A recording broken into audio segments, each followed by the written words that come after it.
Shri Gyanganga school પરિવાર અને સંચાલક શ્રી તેમજ મેનેજમેન્ટ કમિટી તમારા બધાનું હાર્દિક સ્વાગત કરીએ છીએ. જોરદાર તાળીથી વધાવીએ Shri Hardik Majithia sir. Majithia Hardik sir please welcome. आज तू है पानी पानी पानी पानी पानी पानी और तुम भी सानी सानी सानी सानी सानी सानी आ जाओ तो बीच में तो मेरी चीज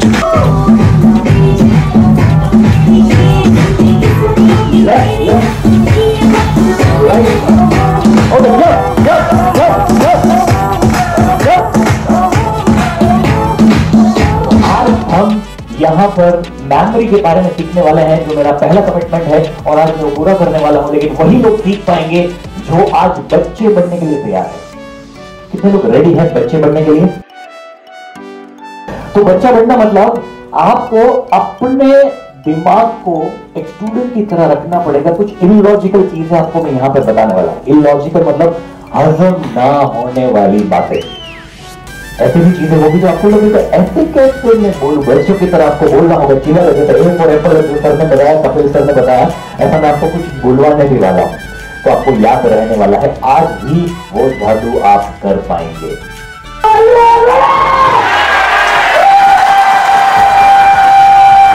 लेफ्ट साइड में लिखा है लेफ्ट ब्रेन, राइट साइड में लिखा है राइट ब्रेन.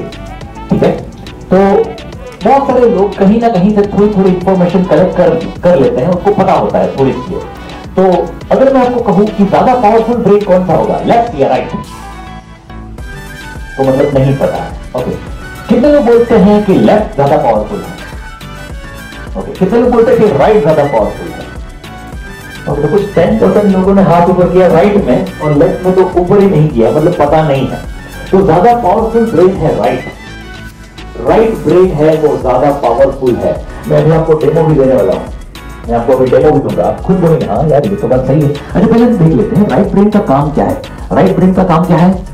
क्रिएटिविटी, कुछ अलग करना, नया करना. Creative mind. आप में से बहुत कम लोग ऐसे होंगे जो कुछ नया करते होंगे, एक ही काम को अलग तरीके से करते होंगे. और बाकी सारे लोग रोबोटिक समझते हैं. रोबोट में જેટલું પ્રોગ્રામિંગ કરો ને એટલું જ કરે. પ્રોગ્રામિંગ એટલે આપણે ચાવી ભરીએ ને, હા, રમકડામાં ચાવી ભરી એટલે આમ ચાવી પૂરી થાય એટલે શું થઈ જાય? હવે શું કરું? પછી ચાવી ભરો એટલે વળી પાછું ચાલે.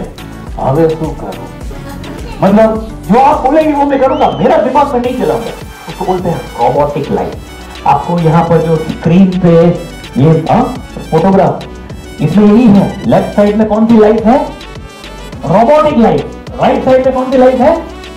Human specific life. एक इंसानों की तरह वो ग्रो होता है. रोबोट कभी ग्रो होते हुए देखा है? हाइट बढ़े, रोबोट की हाइट, उसका हाइट नहीं बढ़ता है, वो ग्रो नहीं होता है.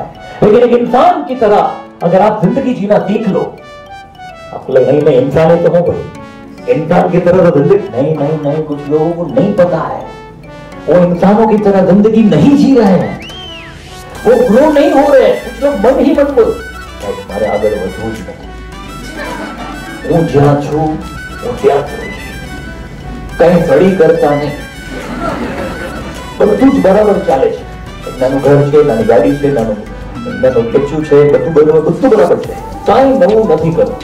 मतलब वो पहले से इतने संतुष्ट है, कुछ भी बड़ा नहीं करना चाहते हैं. वो छोटे हैं, छोटे रहेंगे, छोटी बातें करेंगे, छोटी हरकतें करेंगे. कुछ भी अगर बोलेगा क्या बड़ा बनना चाहते हो तो वो हाथ भी ऊपर करेंगे, लेकिन करेंगे कुछ नहीं करेंगे. जैसे आपने होमवर्क नहीं किया, कमिटमेंट नहीं निभाया, आप आज भी टाइम पर नहीं आए. काफी सारे लोग मतलब वो कमिटमेंट देते हैं कि कल से मैं बदल जाऊंगा, लेकिन वो नहीं बदलते हैं. तो हम अभी वो देखने वाले हैं. मैं आपको कुछ एग्जांपल देने वाला हूं कि मेमोरी कैसे काम करता है. तो अगर मैं आपको क्वेश्चन पूछूं, हाथी को देखो मन में, दिखाई दिया? कितने लोगों को दिखाई दिया? हाथ ऊपर करो. ओके, अच्छा इसलिए दिखाई दिया पता है क्योंकि आपने पहले हाथी देखा था, तो आपके माइंड में एक इमेज बना.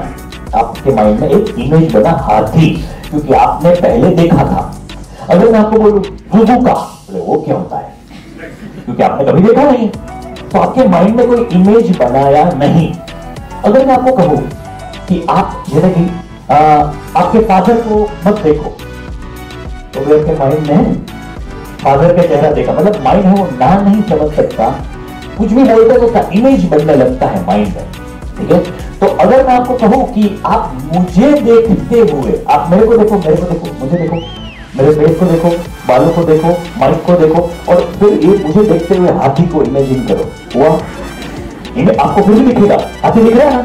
कितने लोगों को फिर भी हाथी दिखा? ओके, तो आपकी आंखें तो मुझे देख रही थी, लेकिन फिर भी हाथी दिखाई दिया। वो कहां दिखाई दिया पता है? दिमाग में कहीं दिमाग में हो, मैं वो कहीं बने दिमाग में कहीं पर्दो है, क्या बनतु हो, हाँ? तो उसको बोलते हैं मेटाकॉन्शियस। क्या बोलते हैं उसको? मेटाकॉन्शियस। जब आप मुझे देखते हुए भी हाथी को देख पा रहे थे, आपका मेटाकॉन्शियस जो है वो इमेज को सेव करता है। तो जब भी किसी चेहरे को याद रखना है तो आंख बंद करके भी वो चेहरा दिखे तो मतलब वो छप गया है। याद करो बचपन में आपके मदर कुछ आपको काम देते थे ना, तो आप शायद नहीं करते थे, लेकिन फादर ने बोला ना फटाफट कर लेते थे। सोचो क्यों? क्योंकि फादर को आप ज्यादा इंपॉर्टेंट देते हैं, वरना वो डांटते थे या तो मारते थे, तो आप उसको ज्यादा याद रखते थे, हाँ? तो ये मतलब ये नहीं कि स्टूडेंट ने मारवाना चाहिए, इसका मतलब ये नहीं है। तो कहीं ना कहीं आप जिसको इंपॉर्टेंट देते, जैसे आप घर से यहाँ पर आए तो रास्ते में बहुत सारे लोग दिखे, क्या सबके चेहरे याद रखा आपने? लेकिन दोस्त मिल गया तो शायद उसका चेहरा आपको याद रहेगा। 15, 20, 25 साल पहले की बात है, मुझे भी नहीं पता कितना पुराना है। एक मूवी आया था जो गांव में खेला गया था क्रिकेट के ऊपर। खेला जाता तो क्या अमेरिका ने हीरो थे, बोलिया पहला समय जवाब सोचो, पूछ के पूरा सवाल खत्म नहीं होते पहले आपने जवाब दे दिया। कोई कीधु तो कि तुम्हारे टेस्ट लेवाना है हार्दिक भाई मजीठिया 20 वर्ष પછી તમે याद રાખજો, कीधु तो कोई? ये क्यों याद रहा पता है? क्योंकि राइट ब्रेन ने सेव किया है, राइट ब्रेन ने। और राइट ब्रेन मतलब एंटरटेनमेंट, इमेजिनेशन।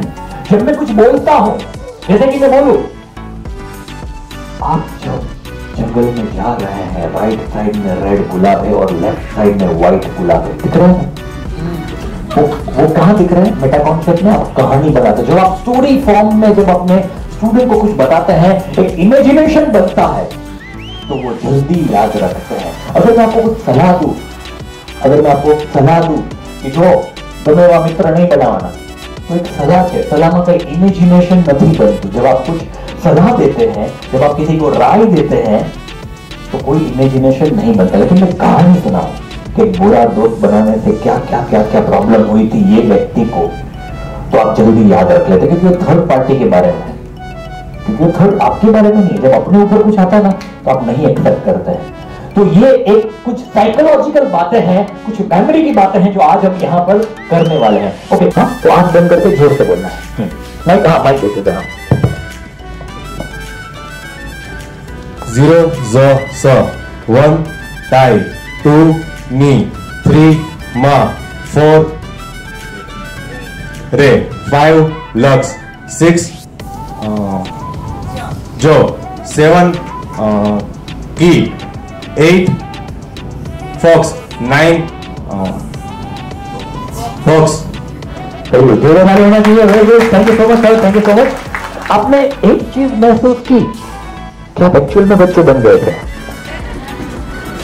आपने समझा, बच्चे भी वही करते ना, मना करने के बावजूद भी वही करते जो मना किया है कि नहीं? मना करने के बावजूद भी वही करते हैं जो मना किया है। उन्हें बोला मत बोलो तो भी फॉक्स, तो आई है। हाँ, तो साइकोलॉजी समझो, हम सब लोग एक जैसे ही है, बच्चे भी वैसे ही है। हाँ, अभी मान लो, अभी तो पहला कदम है, हमने सीखा। अगर मैंने ये नहीं सिखाया होता और ऐसे ही बोला यार क्यों नहीं रह दो, भगवान ने भेजा भेजो आई पूछे नहीं, तो मैंने जो खींचाओ, हाँ, आप लोग डांट देते हैं और बोलते हैं कि आपको आता क्यों नहीं है। बाघा से भागो, मानस बहुत सारो खोटू ना बोले, जो होई सामे कही दे, मोढे कही दे, और कोई चोरी चपाटी ना करे, विश्वास करी शकाय एवा व्यक्ति। हाँ, नटू काका અને બાઘા, પણ બાઘાને નીચે 10 લોકો આપણે આપી દે કે તારે 10 ને મેનેજ કરવાના છે, તો ટીમ લીડર બની શકે? ટીમ લીડર બની શકે? ના બની શકે। એની અંદર લીડરશિપ ક્વોલિટી નથી. બાબુ 10 લોકોને હેન્ડલ કરી શકે નહીં. बाबू પોતાનું કામ વફાદારીપૂર્વક કરી શકે एकदम परफेक्ट, लेकिन वो लीडरशिप क्वालिटी उसके अंदर नहीं है. अभी मैं एक और व्यक्ति को बोलना चाहूंगा कि मान लो शक्ति कपूर, अमरीश पुरी, उसको लीडर बनाया, बताए फफड़े आनंद अंदर बताए फफड़े और डीडीएल देखा कि डीडीएल दिलवाले दुल्हनिया, वो जैसे अमरीश पुरी घर जाता ना, टीवी बंद, रेडियो बंद, किताब हाथ. हाँ, अमरीश पुरी याद आ रहा है? एकदम राइट पीपल ना, ये બીજામાં આવશે થોડું સાથે રહી આપણે આજે વધારે આગળ રહીએ. તો આપણે ગુડ ટીચર અને રાઈટ ટીચર આ બે સમજે. રાઈટ વ્યક્તિ એવા હોય, કામમાં માહિર હોય, એ આવે એટલે બધા ખડબડી જાય, બધા હલી જાય, બધા એકદમ કામમાં ફોકસ. એને લોકો પસંદ કરે ના પસંદ કરે. अच्छा, ઘણી વખત રાઈટ ટીચર અથવા તો રાઈટ વ્યક્તિ જે હોય છે એ ખોટું બોલી શકે. કેમ છે ને, એને પોતાને સાચો સાબિત કરવા માટે લડાઈ તલવાર એના તરત બહાર આવી ગઈ. આવું બધું નહીં ચાલે. જો તમે આવું કરશો તો હું કાલથી નહીં આવું. वो जो राइट टीचर होता है वो व्यक्ति जो होता है ना, कभी कभी अपने फायदे के लिए किसी का भी विरोध कर सकता है, अपने कंफर्ट जोन के लिए. क्योंकि जब भी कोई बदलाव आता है ना, उसको बदलाव पसंद नहीं. क्योंकि वर्षों से માંડ મહેનત કરીને આટલું આવ્યું છે, હવે ભાઈ એવું ના કરતા. હવે આપણે કપિલભાઈ આવીને સિસ્ટમ લીડ થશે, સાહેબ શું તમે વળી નવી એપ્લિકેશન એવી તો શીખો. એ વ્યક્તિને બહુ કરવા તૈયાર ના હોય. એને કામમાં માહિર. હવે જે રાઈટ ટીચર છે ને, કામમાં માહિર છે. હવે જે રાઈટ ટીચર છે ને, નવું કરતો તો નવું શીખવું પડશે, નવું શીખવું પડશે તો પાછું નવું કરવું પડશે. એના કરતા આપણે કમ્ફર્ટ ઝોન બધું, અને હું તો પરફોર્મર છું એટલે હું કઈક પેલો ફર્સ્ટ સાઈડ માનતો. સાહેબ જો કેટલો જૂનો વ્યક્તિ છું ને, હા સાહેબ નવું કરો છો ને તો બધાને ગમતું, એમાં કઈ હિંમત કોઈને ગમતું નથી. હા, પ્લીઝ આ બધું બંધ કરો ને. પછી કોઈ તમને હું કાલથી નહીં આવું, એના ખીચામાં રેઝિગ્નેશન લેટર ભેગો છે, हम गंभीर देर बाहर आएंगे, वो काल ठीक नहीं आओ. मतलब वो दर्द सहन नहीं कर सकता. क्या सहन नहीं कर सकता? दर्द सहन नहीं कर सकता. आपको खुद खुश रहना सीखना पड़ेगा. दुखी आत्मा बन के स्कूल में जाना बंद कर दो, दुनिया तो छुट्टी ले लो, और दुखी आत्मा बन के घर पे जाना भी बंद कर. घણા લોકો આમ દુખી લઈને ઘરે એન્ટર થાય ને, આજે કોઈ હોતા नहीं. तो पहले तो खुश रहना सीखना पड़ेगा. क्या बोल रहा है? सीखना पड़ेगा. सीखना पड़ता है. આપણે ક્યારે ચોપડી એવી વાંચી, દુખી થવાના 5 રસ્તા, એ ચોપડી વાંચી, એ બુક આવે 5 ways to get demotivated, A book આવે, એ બુક જ ના આવે. और खुश રહેવા માટે મહેનત કરવી પડે. એવી રીતે ગુસ્સો જન્મથી આવે. હા, ગુસ્સાને કાબુ કરવા માટે મહેનત કરવી પડે. એવી ક્યારે બુક હોય 5 રસ્તા ગુસ્સે થવા માટેના, એ બુક ના આવે. हाँ, गुस्सा होने के लिए कोई बुक पढ़ने की जरूरत कुत्ते को भी नहीं पड़ती. कुत्ते की पूंछ होती है, उसके ऊपर पाव रखना बस. हाँ, पाव काट लेगा ना, इन्हें झगड़ा पड़े. जो पूछड़ी पर कोई पग मुके तो बस को भरवा झगड़ा करते. अच्छा, क्या कुत्ता ये कर सकता है? पूछड़ी पर पग मुके उदय कंट्रोल. तो कुत्ता ऐसा कर सकता है? भगवान ने कुत्ते को शक्ति नहीं दी है कुत्ते को काबू करने की. भगवान ने सिर्फ हमें शक्ति दिया, हमें इंसानों को.